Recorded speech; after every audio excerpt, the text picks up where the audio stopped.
incredible message. I'm not coming through? Man, I hear myself loud and clear.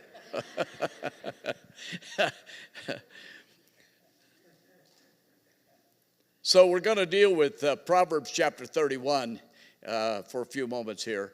My brother John yesterday gave me this is a mother's philosophy for her children. She said, now there's only two things that you have to worry about in life. Whether you're healthy or whether you're sick. And if you're healthy, you have nothing to worry about. But if you're sick, you have two things to worry about. Whether you're going to get better or whether you're going to get worse. If you're going to get better, you don't have anything to worry about. But if you're going to get worse, you have two things to worry about. Whether you're going to live or whether you're going to die. And if you're going to live, you don't have anything to worry about. But if you're going to die, you've got two things to worry about. Whether you're going to go to heaven or hell. And if you're going to heaven, you don't have anything to worry about. But if you're going to hell, you got two things to worry about. Whether it's original or extra crispy. My wife told me, she said, I enjoyed all that, but that's silly. I think, well, that's a chicken. Which chicken place?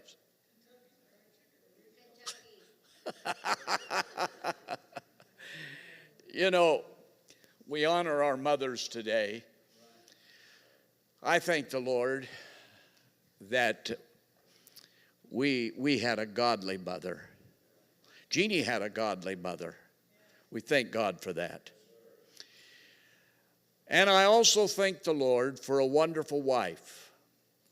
August the 19th, we will celebrate 59 years of marriage.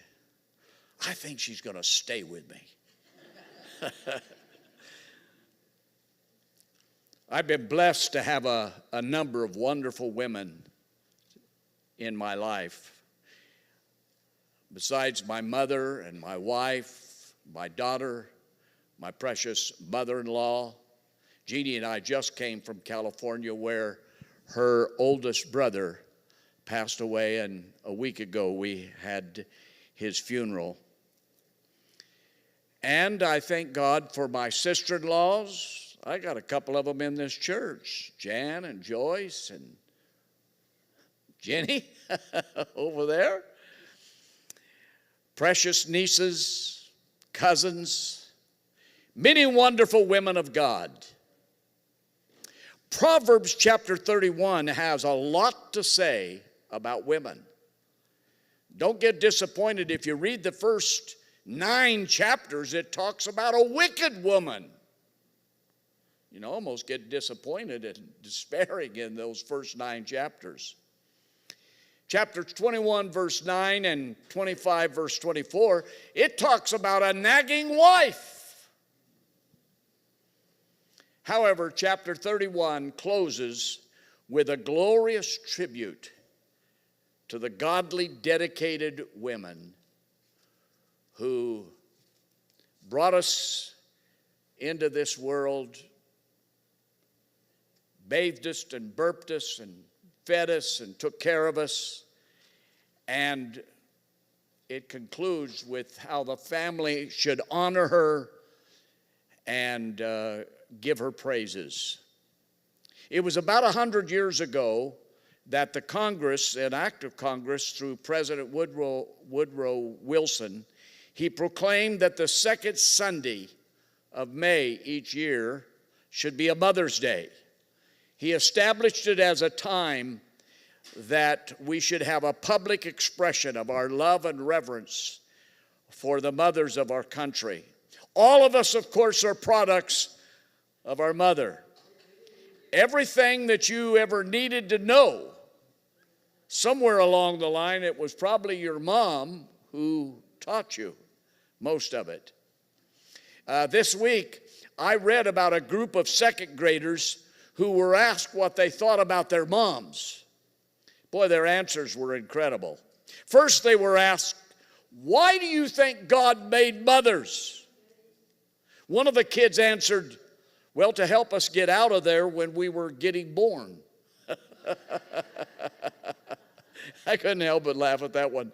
And then the question, what were the ingredients that our mothers were made of? One little boy said, "Well, God made mothers out of clouds and angel hair and everything nice in the world with one dab of mean." A little girl was asked, "What kind of little girl do you think your mother was?" She said, "I don't know because I wasn't there, but my guess is she would have been pretty bossy, though they said she used to be nice." One little boy was asked, "Why did your mom marry your dad?" He said, "Well, she got too old to do anything else with him." I couldn't help but laugh at that one. Another one was asked, Who's the boss in your house?" Well, the child answered, "Mom is. She really doesn't want to be, but she has to be because Dad is such a goofball." Something makes sense about that. I like this one. "What would it take to make your mom perfect?" A little girl said, "Well, on the outside she's already perfect, but on the inside she needs some kind of plastic surgery." And then the question, what is the difference between moms and dads? And it was a little girl who replied, "Moms work at work and then work at home, but dads only work at work." That does have a sound of truth to it. Finally, they were asked, "If you could change one thing about your mom, what would it be?" And one little boy said, "I'd like for her to get rid of those invisible eyes that she's got on the back of her head." Well, that's what kids think about their mothers. We're going to take a few minutes and find out what God thinks about women. And we're looking here at Proverbs chapter 31, which is a description of what the Bible calls a virtuous woman. If, as a woman, if you've ever had someone say, "Well, that's a virtuous woman," or "That's a Proverbs 31 woman," you might wonder, well, what does that mean? Well, we're going to find out together as we look in the scripture, because this girl is described in this passage as the real deal. She's the woman's Proverbs 31. You know, the older I get, the more honor and respect in my heart I have for my mother. My mother had 5 children. My sister is the oldest, 2 years older than I am. I was born, and there's 4 boys. I was born, and then 10 and a half months later, there was a set of twins. John, and of course Jim was here. They were actually scheduled to be born on my birthday, October the 31st. They were 6 weeks premature. See, I rebelled when they tried to crash my party, and I said, "No way." And then a year later, the youngest boy, our brother Bob, was born. And our mother taught us a number of things, and I began to jot down some things. I actually borrowed some. I read some of this, and it got my mind working. I will tell you this one. This is mine. My mother taught me religion. Taught us all religion. When I spilled grape juice on the carpet, she said, "You better pray that the stain comes out of that carpet." And my mother taught me foresight. Make sure you wear clean underwear in case you're in an accident. Did you have a mother that got that personal with you? And then my mother taught us boys, 4 rambunctious boys. That's tough, but she could handle all 4 of us. And she taught us the circle of life. Look, I brought you into this world, and I can take you out. And my mother taught us some logic. If everyone else goes and jumps off the cliff, are you going to jump too? And then she had this logic. She said, if you fall off of that swing and break your neck, you're not going to go to the store with me. That's my mom. And she taught us to cook. Well, that is, she taught, do you know that all of my brothers are good cooks? I don't know what happened to me. I missed that class. But I mean, hey, when you got the best cook in the world, why in heaven's name should I try to learn how to cook? So, in fact, she taught us to cook with this. If you're hungry, go into the kitchen and fix yourself something. There's no maid in this house. And then, now this is original with me. I've got to tell you this one. Well, first of all, she taught us medicine. She said, if you guys don't quit crossing your eyes, they're going to freeze that way. But this was the good one. And John will remember this. We had a small store. It was actually a small little grocery store, a fruit stand. We lived 100 miles from Phoenix in Prescott, Arizona. And my dad would, in the spring and during the summer, he'd drive with his truck to Phoenix and load up fruit, melons and cantaloupes and all kind of veggies, and bring it to Prescott and sell it. We had this little grocery store. And there was a man that would come in there, and I don't know what his name was, but his nickname was Horse. And the reason they called him Horse is because he had a terrible condition of stuttering from the time he was a child. He just stuttered. And I remember at about 7 years of age, I was standing in our little store, and Horse came in, and Mom was trying to understand him and get some things that he wanted. And when he walked out, I said, Mom, why is Horse stuttering so bad? Well, let me back up and give you just a little backstory. For about 3 years, my mother had been going through fits to try to get me to stop sucking my thumb. I know what it is to have nasty socks on your thumb, and I bite a hole through it and suck on that thumb. Or put pepper or whatever on that. Hey, I could lick it off and start sucking right away.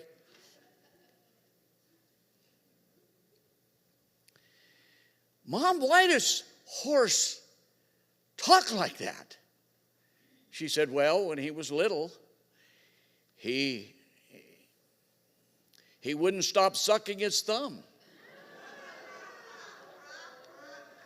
My mother had tried everything under the sun. That was the last day I sucked my thumb. I remember when I finally caught up to the game, I said, Mother, you lied to me.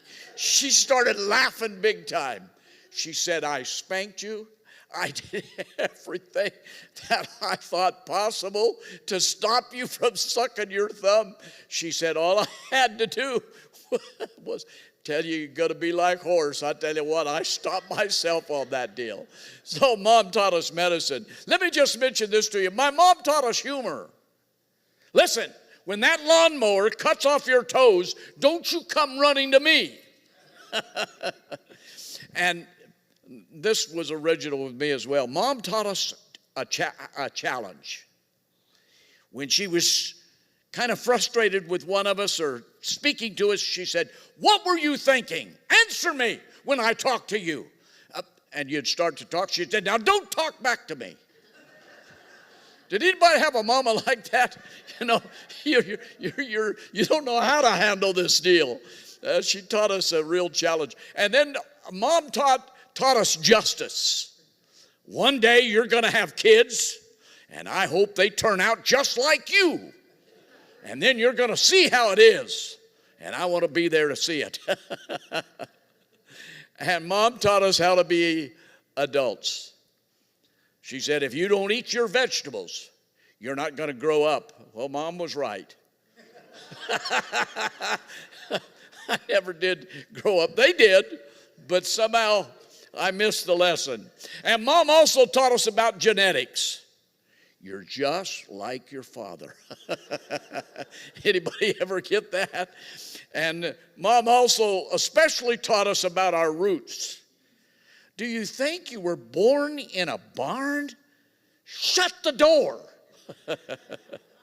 Well, let me jump into Proverbs 31 for a few minutes. It was written, according to verse 1, by a man, his name, he was King Lemuel, Lemuel. The first verse kind of gives you the key. These are the words of King Lemuel, the message that his mother taught him. How many of you mothers have ever received a card from your children, and maybe they either used your name or they used the word mom or mother, and every letter was an acrostic? In other words, the M stood for marvelous, and every letter then stands for something. Well, Proverbs chapter 31, beginning in verse 10, all the way to verse 31, is a similar format. But rather than using the word mom or mother, Lemuel's mother uses the Hebrew alphabet, which has 22 letters. And every letter of the Hebrew alphabet, each verse begins with a word of that alphabet, succeeding words all the way. We would say from A to Z, or as in Greek, from Alpha to Omega. And the last line of this inspired poem that Lemuel's mother gave to him on how to find a virtuous wife and mother for his children, in fact, verse 31 of the chapter says, give her the reward she has earned. She should be praised in public for what she has done. So that's what I want to do in these next few moments, and I'm not going to take long, 15, 20 minutes max, is we want to praise the moms, exactly what the scripture admonishes to do, for what they mean to us and for all that they have put into our hearts and into our lives. The rest of really Proverbs chapter 31, from verse 10 all the way to verse 31, there are the mother of Lemuel lists 3 incredible characteristics that are praiseworthy for a mom. Let me draw your attention to these characteristics. So what is it that makes a mom so praiseworthy?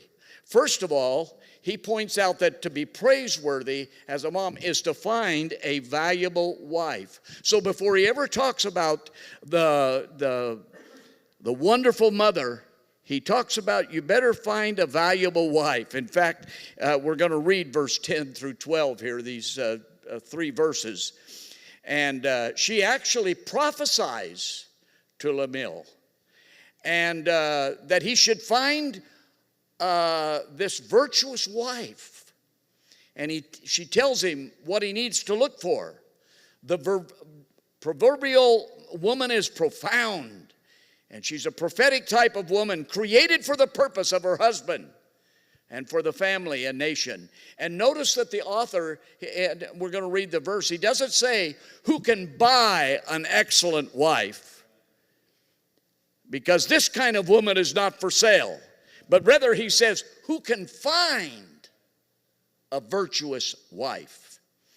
Now it may seem strange to us, but the first quality of the praiseworthy mom has nothing to do with motherhood, but rather King Lemuel begins his acrostic by saying, if you can truly find a good wife, she's worth more than precious gems. Her husband can trust her, and she will richly satisfy his needs. She will not hinder him, but she will help him all the days of his life. Look at verse 10 through verse 12. I think we have those. Look at these verses. An excellent wife, who can find? She is far more precious than jewels. The heart of her husband trusts in her, and he will have no lack of gain. She does him good and not harm all the days of her life. Now, men, we have to look beyond just the girl and her external appearance, because those, we're living in a day that those who consume themselves with just the outward appearance, and they lay bare the principal things that Proverbs 31 talks about here. How many of you know that beauty fades? How many of you found out that when the law of gravity sets in, things begin to alter and change? Yeah. And I tell you what, you can go through all the stretching and all the injections and all the paint and powder, and you can starve yourself till you look like a pencil. Now, I'm not critical of, I think we need to have a certain emphasis of the external, but there's an inner beauty that he's talking about. In fact, I tell you what, as a man, I found out that, the law of gravity takes hold, Your hair and your teeth fall out, and you get furniture disease, your chest falls into your drawers, and the law of gravity begins to affect you. But if you're walking with God, ladies, if you're going to become more beautiful, it's this inner character, inner beauty, along with the outer beauty, which is fine, but make sure that the inner characteristic, she's more beautiful, he points out, than all.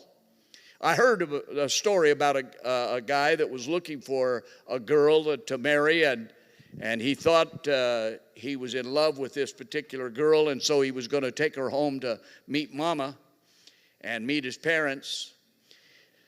And he took her back and found out Mama didn't like her.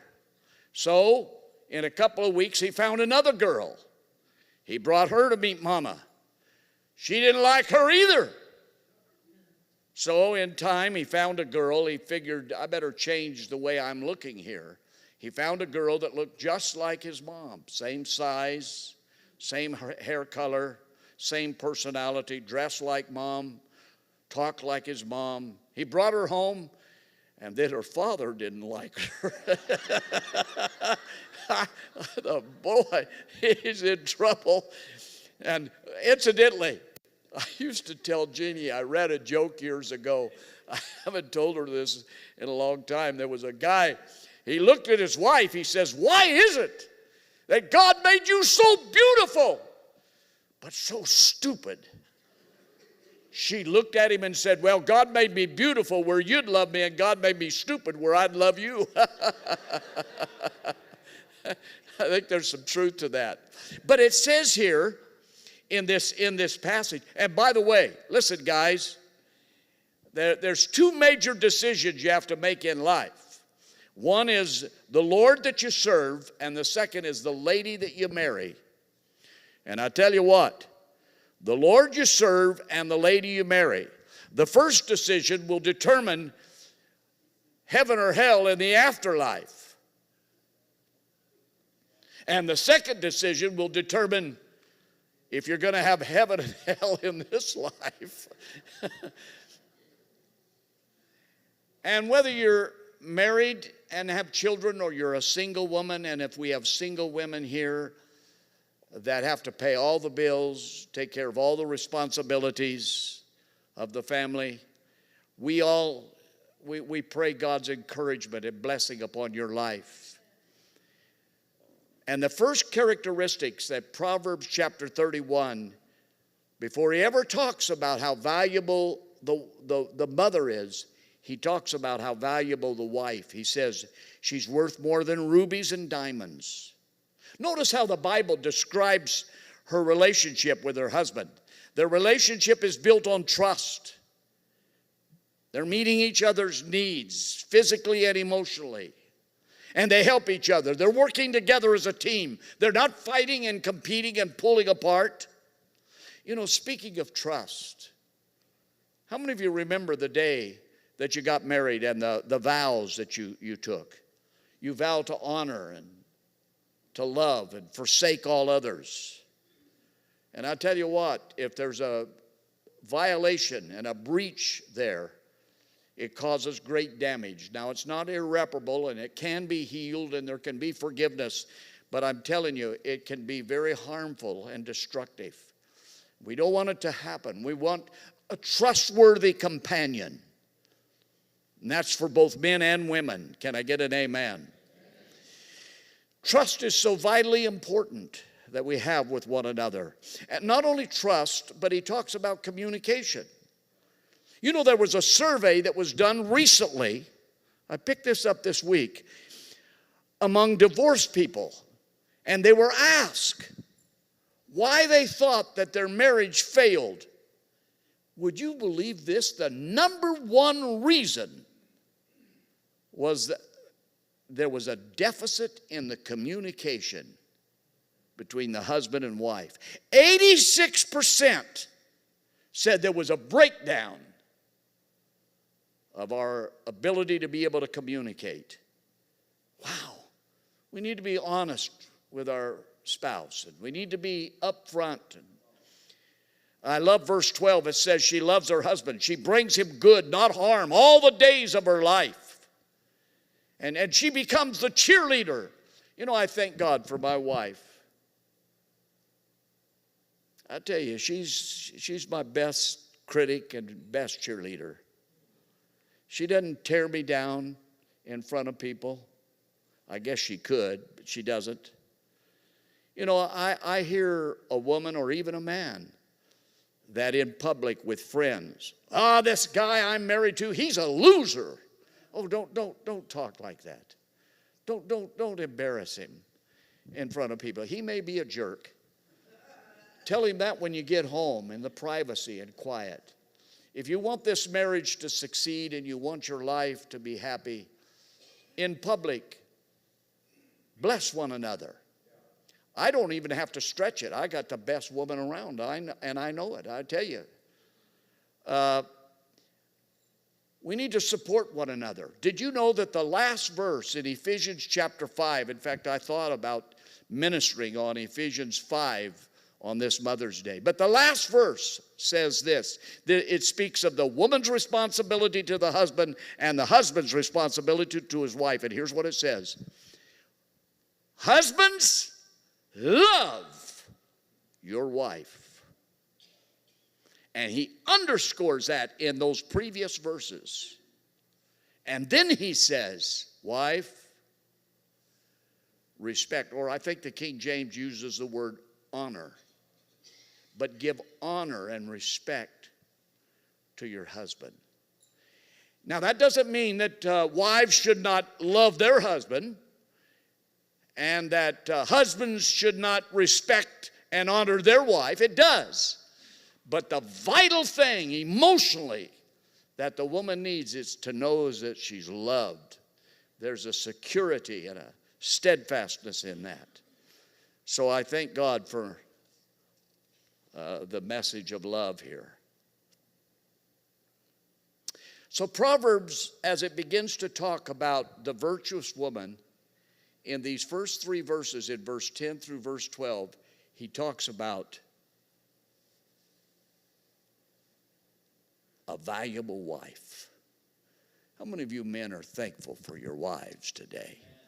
You better raise your hand. She may be looking at you.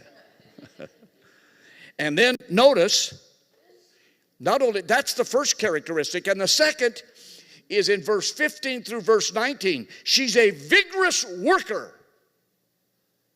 Look at these. I'm telling you, verse 15. She rises while it is yet night and provides food for her household and portions for her maidens. She considers a field and buys it. With the fruit of her hands, she plants a vineyard. She dresses herself with strength and makes her arms strong. She perceives that her merchandise is profitable. Her lamp does not go out at night. She puts her hands to the distaff, and her hands hold the spindle. Wow. So the acrostic that the wise man is using is talking about it. She gets up before dawn. She's busy, a hard worker. She prepares breakfast for her household. She plans the day's work for the servants of servant girls. She goes out and inspects the field and buys it with her own hands. She plants a vineyard. She's energetic. She's vigorous. She's a hard worker. She watches for bargains. I shouldn't stay on that too long. My wife loves to shop. And I love to sit while she does it. But, you know, the passage that's before us here, it's talking about not only the work that the mother does in the home, but even the work that she does out of the home. For someone to say that a woman should never work outside the house, this scripture doesn't support that. These verses before us describe actually a career woman. She's busy buying, she's selling, she's trading. She's described as a manufacturer, an importer, a manager, a realtor, a farmer, a seamstress, an upholsterer, a merchant. How many of you know that's a career woman? Incidentally, I don't have time to really go into this, but I jumped on to there's a study, a new survey that's been done by salary.com. You might want to jot that down if you get a chance. Go to that and especially look at the 10th annual Mom Salary Survey. Oh boy, it's an eye-opener. Ladies, show it to your husband. Do you know what it says? It says in that salary.com, it said moms should be charging $115,000 for her work. And researchers examined, this was a few years ago, 6,616 mothers, and they surveyed them, breaking down motherly duties into 10 different sections, 10 titles. First of all, daycare center, a teacher, a CEO, a psychologist, a cook, a housekeeper, a laundry machine operator, a computer operator, a facilities manager, and janitor and cab driver. 10 different areas of responsibility that fell upon her. And the results indicated in that survey that stay-at-home moms would earn, first of all, a base salary, minimum wage of $36,968 plus $78,000 in overtime, totaling $115,432. Meanwhile, moms who work outside the home should earn a base salary of $39,000 plus $23,000 in overtime. Wow. And it goes on in this thing about the compilation of these 10 different jobs that fall upon the shoulders of the mom. And the breadth of the mother's responsibilities, it's beyond what most workers could ever experience in a day-to-day lifestyle. Good night. And then according to the study, boy, when I went down this thing, it just goes through the wages, and it's amazing the hours that she works. In fact, by the time a child reaches 18 years of age, a mother has had to handle some extra 18,000 hours of child-generated work. In fact, if a woman never has children, they enjoy the equivalent of an extra 3 months a year in leisure time. The woman that is working. Good night. And then I read this passage of what the wise man has to say. I think the emphasis here is not on the fact that you need to start sewing and making the clothes for your family, but rather the emphasis is on how vigorous. In fact, the word in the Hebrew is busily. And I wanted to find out what that word busily, and it means a delightful willingness.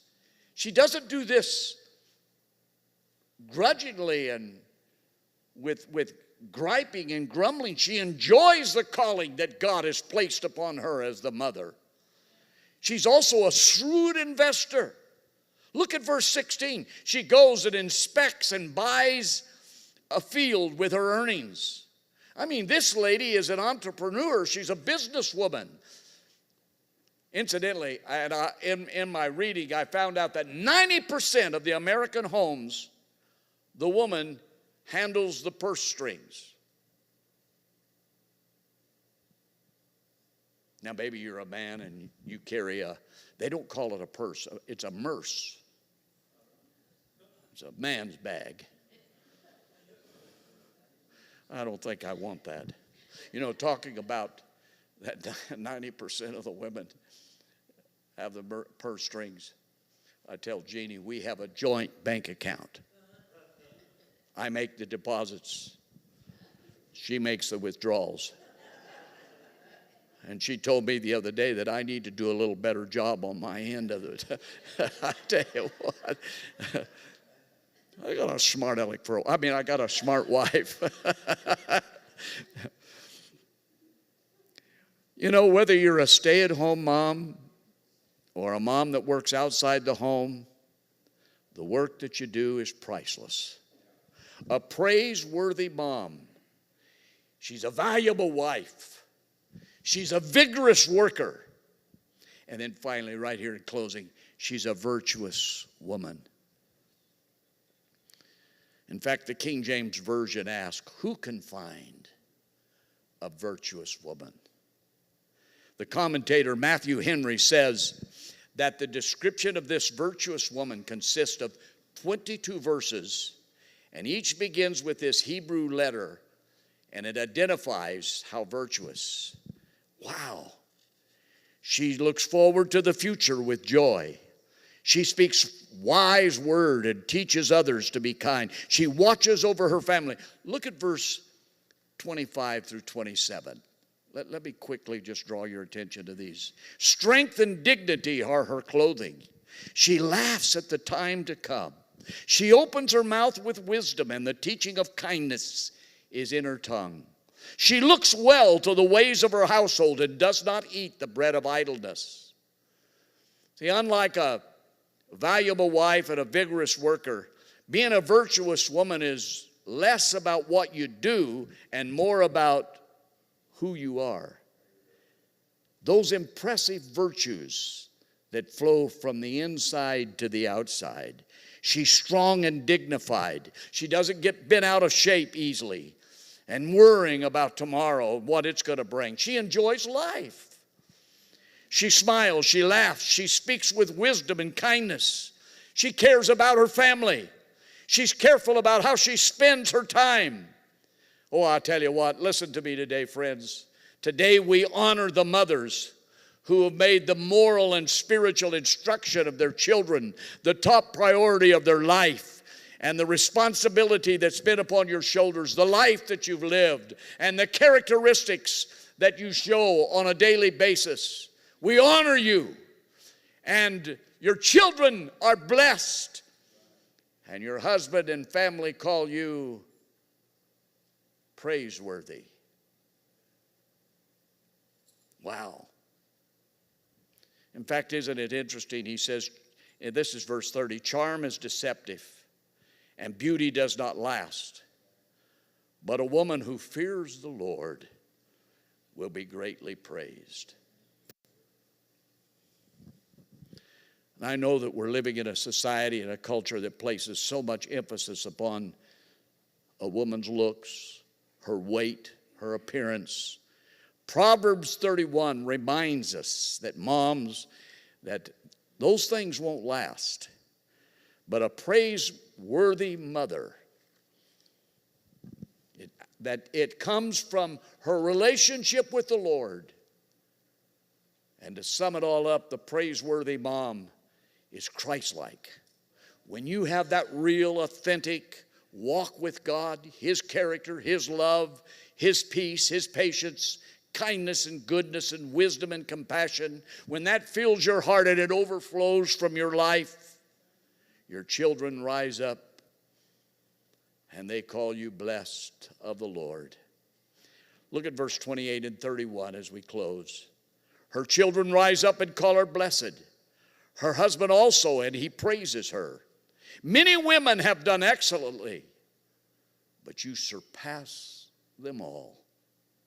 Charm is deceitful and beauty is vain, but a woman who fears the Lord is to be praised. Give her of the fruit of her hands, and that her works praise her in the gates. God bless every mother and woman in this house of God today. Jeannie, you want to come?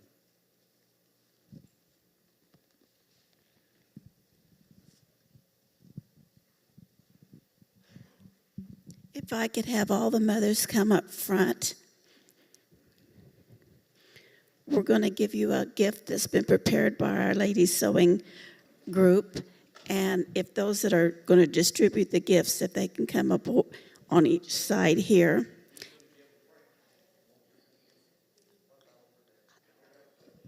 It's taken care of, David. If I can get all the ladies to come up here, we have a gift for you. And I understand. Yeah, we have those that are going to give them out. We have it organized. Brother Larry and Brother David, sit down. Yeah, come on, straight out over here.